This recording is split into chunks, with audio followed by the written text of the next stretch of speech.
Bismillahirrahmanirrahim. Bağışlayan ve mehriban Allah'ın adıyla. Allah'ın seni sevdiğini necə bilə bilərsən? Bəzən insan qəlbinin dərinliklərində bir sualın səsini eşidir. Mən Allah'ın sevdiği bir bəndəyəmmi? Həyatın sınaqları içində boğularkən, dualarına cavab gözləyərkən, hərdən bu sual insanın ruhunu titrədir. Amma Allah'ın sevgisini anlamaq üçün uzağa getməyə ehtiyac yoxdur. O izlərini sənin qəlbində qoyub. Qəlbin ona can atırsa, bu sevginin əlamətidir. İnsan sevmədiyi bir şeyi axtarmaz.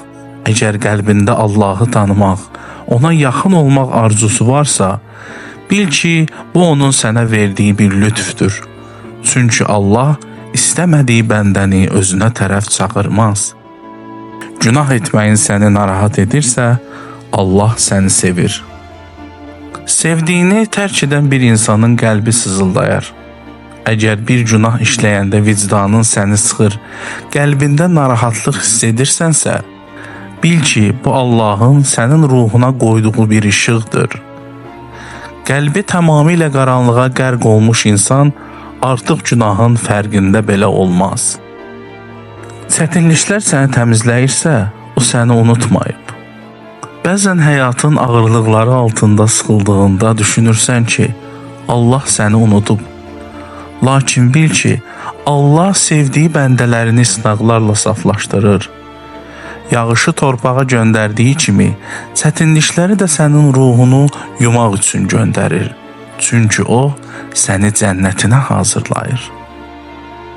Bəzən elə olur ki, dua edirsən, amma dərhal qəbul olmur.